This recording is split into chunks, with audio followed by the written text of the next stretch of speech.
I read a banner over a great hall, and it said, "The world is run by those who show up." And I want to thank you for showing up here today. And what it's going to continue to take is for you to continue to show up for me and all of us who are like-minded, who believe that the values and the principles that this nation was founded upon are still relevant today, and that they be introduced and carried forward in public policy every minute of every day, of every week, of every year. And the only way to do that is to take this government back and make it a government of the people, by the people, and for the people, not a bunch of career politicians. Now, Pastor, I'm going to speak to you for just a moment, sir, because I love everything that you had to say. But I remember in my history lessons that aren't all that popular today in today's public schools, that the battle cry of the Revolution was no king but King Jesus. And the pastors of that day, the men that King George feared more than any George Washington or any of his generals or any of the founding fathers, were the American pastors. Because it was the American pastors who carried that message to their congregation every week, that men are created equal. It's our Creator that gives us these unalienable rights. Not a king, not any type of monarch, not any government, but our Creator. But today, we are a body. The body of Christ is governed by building committees who hold pastors' feet to the fire and say, "Do not speak of such things, or we may just lose our 401c3 or 501c3 status." We have to be willing to stand up for what is right. Right now, my wife and I are teaching our 9-year-old about the American Revolution and the Founding Fathers. And you know, it's interesting that from the time of Jamestown and Plymouth, they were almost done for. At that time, they were almost done for. And John Rolfe was on a ship that landed in Jamestown, and he found death.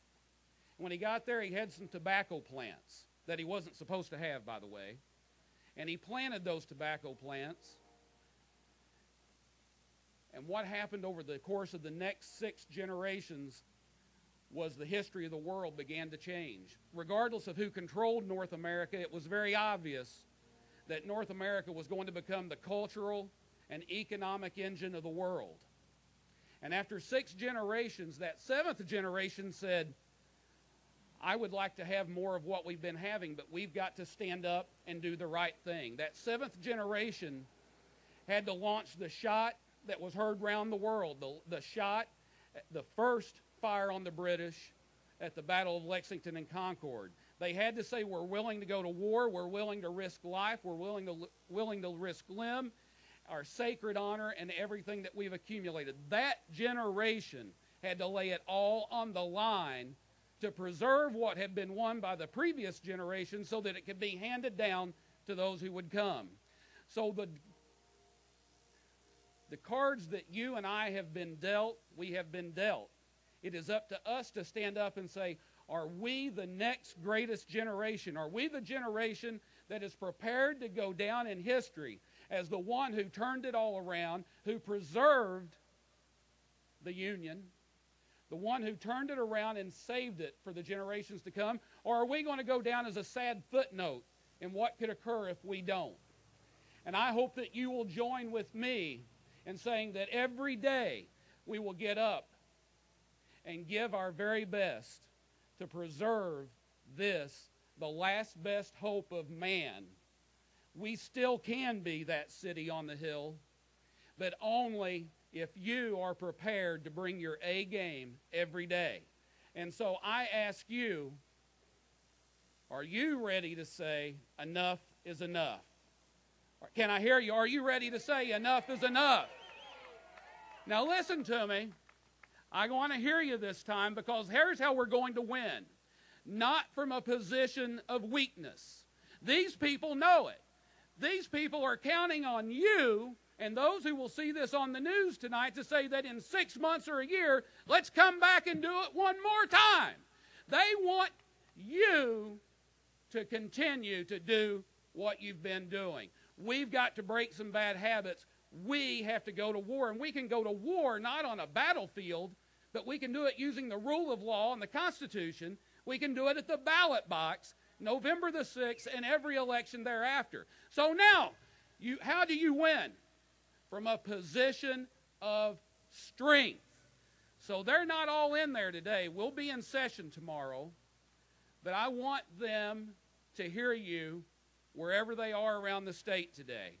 I hope that your voice will be the shout heard round the world.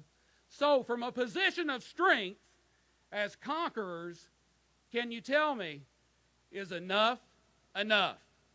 Yes. God bless you all. Thank you for allowing me to serve you. It is about public service and service through leadership. The greatest leader the world has ever known, Jesus Christ, did not serve by pomp and circumstance. He served by washing other men's feet. He served by dying for his fellow man. And I thank you for allowing me the opportunity to serve you. God bless you.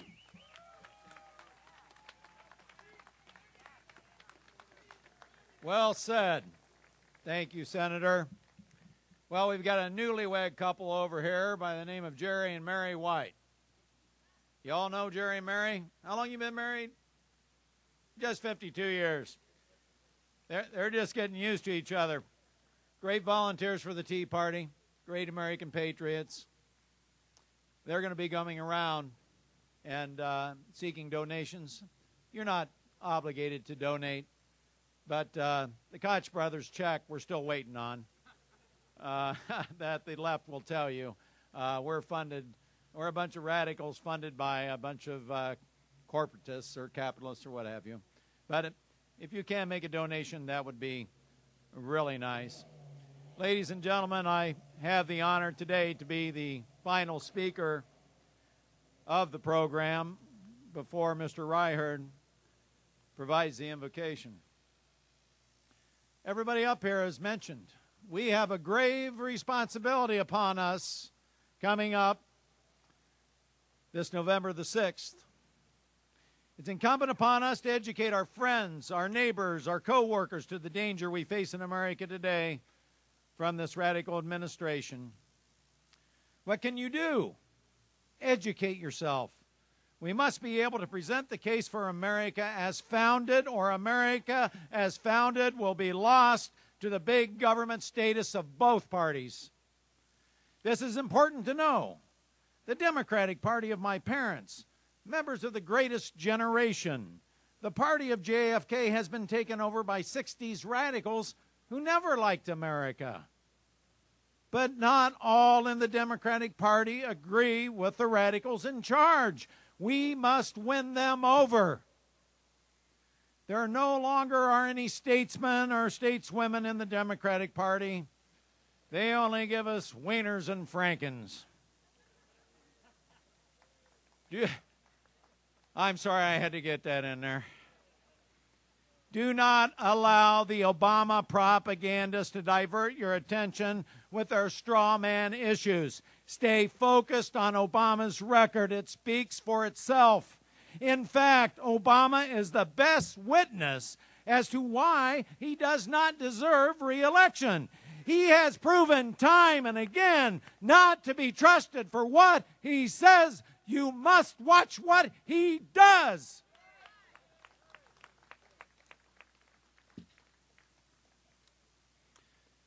Consider this: class warfare as a distraction. Divide and conquer politics is beneath the dignity of the office of the presidency.